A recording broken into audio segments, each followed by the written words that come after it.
7 times in the Gospel of John, Jesus says the words, "I am," and every single time, he attaches himself to something ordinary. Bread, light, a door, a shepherd, resurrection, a way, a vine. Most videos on this exact topic stop right there. 7 images, 7 short explanations, done. But there's an 8th kind of "I am" hiding in this same gospel, and almost nobody puts it next to the famous 7. It has no image attached to it at all. No bread, no vine, nothing to picture. Just the bare words themselves, spoken completely alone. And this bare version is the one that nearly got Jesus stoned to death in the middle of a public argument. It's also, later, the exact phrase that made a squad of armed soldiers stumble backward and fall to the ground in a garden at night. That's not a coincidence, and it's not 2 unrelated stories. Once you see how these 2 kinds of statements, the 7 with images and the bare ones underneath them, actually talk to each other, you start noticing something most retellings miss entirely. None of the 7 were picked at random. Each one shows up immediately after a specific event, in a specific setting, aimed at a specific need in front of him. Bread, the day after he fed 5,000 people. Light, during the 1 week of the year when Jerusalem's temple courts were lit up like a bonfire. A door and a shepherd, straight out of the daily reality of anyone who kept sheep for a living. So here's what this video is going to do. We're going to walk through all 7 image-based statements in the order John records them, checking each one against the actual scene it was spoken into. Then, at the point where the pattern gets impossible to ignore, we're going to go underneath the 7 images entirely, to the bare, "I am" statements sitting quietly beneath all of them. The ones that explain why this specific phrase, in this specific gospel, kept causing people to either fall in worship or reach for stones. Before getting into the 7 statements themselves, it helps to know one small detail about the Greek behind them. In every case, the words translated, "I am" render a Greek phrase, eimi, and that phrase carries more weight in Greek than the same 2 words carry in English, because Greek doesn't actually require a subject pronoun at all. Verbs already show who's speaking. Adding ego in front is optional, almost always unnecessary, which means every time John has Jesus say eimi, instead of just the verb alone, it reads like a slight, deliberate emphasis, something closer to "I am the one," rather than a throwaway, "Yeah, it's me." Keep that detail in the back of your mind. It matters more later than it seems right now. The first, "I am" comes in John chapter 6, verse 35. "I am the bread of life." And this one isn't spoken in a vacuum. It comes the day after John chapter 6 opens with Jesus feeding a crowd of 5,000 people with 5 loaves and 2 fish on a hillside near the Sea of Galilee. The crowd, having eaten their fill for free, tracks him down the next day, clearly hoping for more bread, and Jesus redirects them, pointing all the way back to their own history. Their ancestors ate manna in the wilderness under Moses, bread that kept bodies alive for exactly 1 day at a time, and then had to be gathered again tomorrow. "I am the bread of life," he says. "Whoever comes to me will never go hungry." Not a replacement snack. A claim to be the kind of sustenance that manna, by design, never could be, permanent rather than daily. The second comes in John chapter 8, verse 12. "I am the light of the world." And the setting here is even more specific than most viewers realize. This statement is spoken during the Feast of Tabernacles, 1 week each year when 4 enormous golden lampstands, each reportedly rising some 75 feet into the air, were lit in the temple's court of the women. Historical sources describe the light from those lamps as bright enough to illuminate courtyards across much of the city at night, part of a ceremony commemorating the pillar of fire that had led Israel through the wilderness centuries earlier. Standing in that exact location, quite possibly within sight of those very lampstands, Jesus says the words, "I am the light of the world. Whoever follows me will never walk in darkness." He's not offering a poetic metaphor floating in thin air. He's pointing directly at the biggest, most famous light source in the entire city during the 1 week it's specifically lit to commemorate God's guiding presence, and placing himself in that exact spot instead. The third comes in John chapter 10, verses 7 and 9. "I am the door of the sheep. I am the door. Whoever enters through me will be saved. This image draws on an ordinary detail of shepherding in the ancient Near East that most modern readers simply don't know. Many sheepfolds were low stone-walled enclosures with a single gap left open as the entrance, and shepherds would often sleep directly across that gap at night. No separate wooden gate was needed. The shepherd's own body became the door. Nothing got in or out except through him.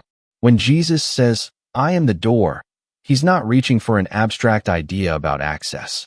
He's describing an actual, physically recognizable role that every shepherd in his original audience would have immediately pictured, because plenty of them had done exactly that themselves.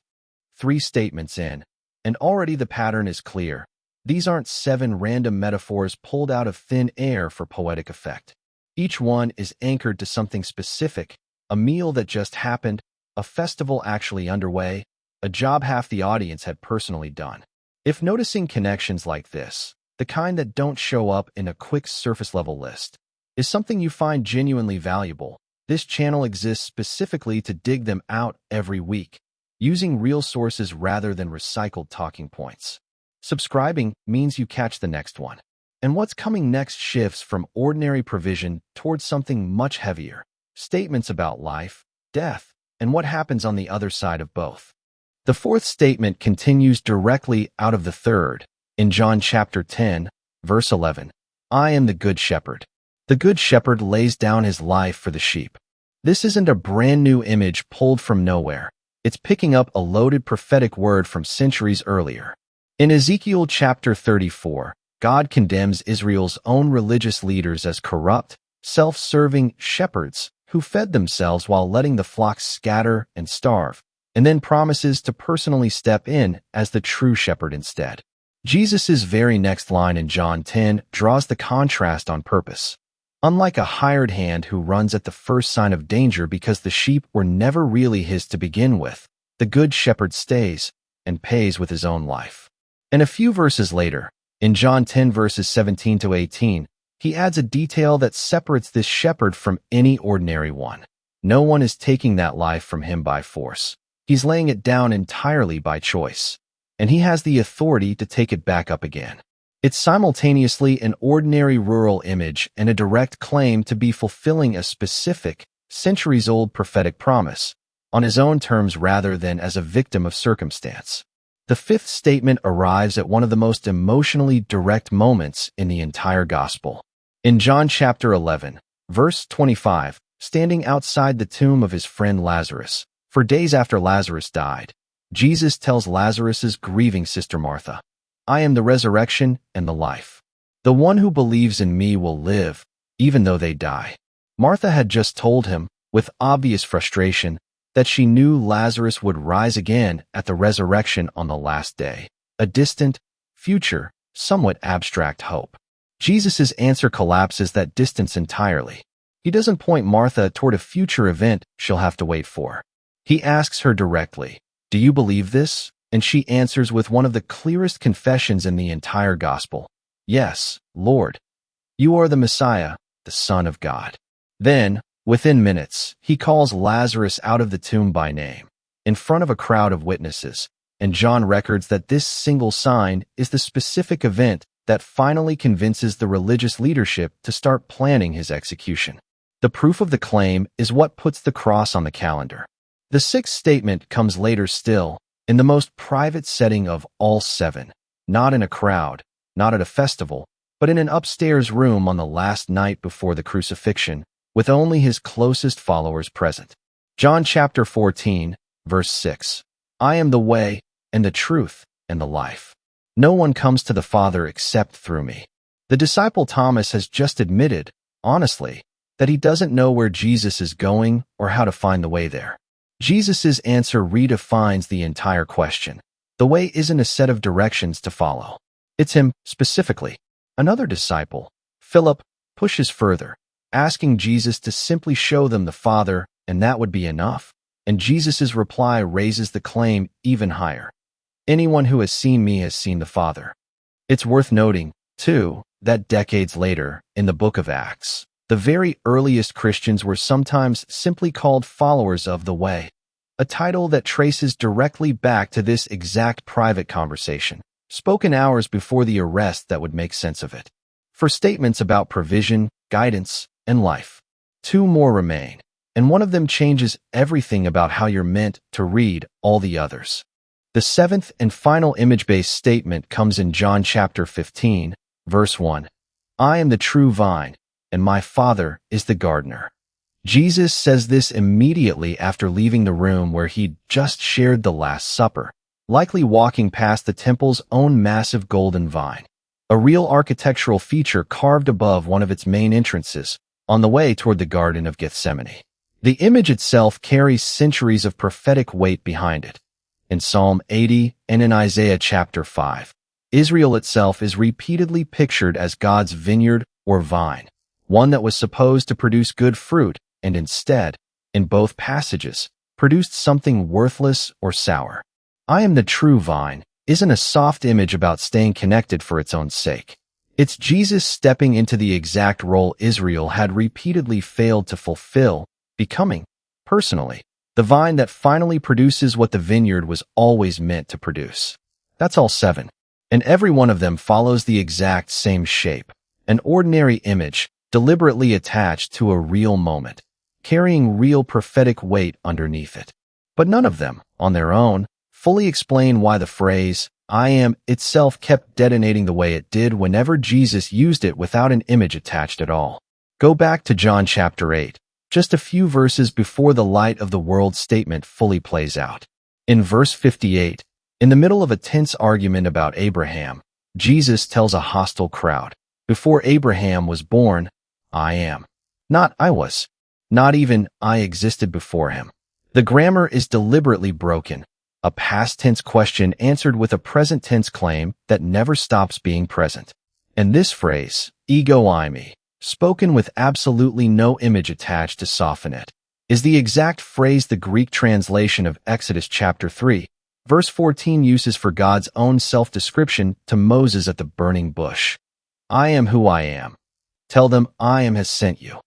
The crowd listening to Jesus in John 8 clearly caught the reference immediately, because the next verse describes them picking up stones on the spot to kill him for blasphemy, the specific charge reserved for anyone who claimed equality with God.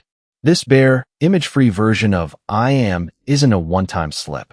It shows up again in John 8 verse 24 and 8:28, each time in the same unqualified form, each time in the same tense argument. And it shows up one final time, hours after the vine statement, in the Garden of Gethsemane itself. John chapter 18, verses 4 through 6, a detachment of armed soldiers arrives to arrest Jesus, and he asks them who they're looking for. Jesus of Nazareth, they answer. His response is just two words in Greek, eimi, I am, and the text records something almost nobody expects from an arrest scene. The soldiers drew back and fell to the ground. No image, no metaphor, no explanation offered, just the bare phrase, spoken once, and armed men lose their footing in the dark. Read side by side. The shape becomes unmistakable. The seven image-based statements are Jesus attaching himself, patiently and repeatedly, to exactly what struggling, hungry, grieving, wandering people actually need: bread for hunger, light for darkness, a door for safety, a shepherd for the lost, resurrection for death, a way for confusion, a vine for fruitlessness. But underneath every one of those seven gentle images sits the same bare, unqualified claim, spoken outright at least 5 separate times across this one gospel. The same voice that names himself simply I am, echoing the exact words God once spoke from a burning bush to a shepherd named Moses. One version invites you closer with something familiar. The other one, spoken plainly and without decoration, is the reason people either fell to their knees or reached for stones. So here's the shape this whole gospel has been quietly building, one I am at a time. 7 times, Jesus reaches for something completely ordinary: food, light, a doorway, a shepherd's job, a grave, a road, a vineyard, and says, in effect, whatever you actually need right now, I am that personally. And underneath all 7 of those patient, human-shaped images sits the same bare, unqualified claim he makes at least 5 separate times in this gospel, stripped of every metaphor. The exact words God once used to name himself to Moses, spoken now by a man standing in a temple courtyard, and again, quietly, in a dark garden the night he was arrested. If you're looking for where you personally land in this list right now, hungry, lost, grieving, unsure which way to go, or simply wanting to actually produce something worthwhile with your life, that's precisely the design. 7 doors into the exact same claim.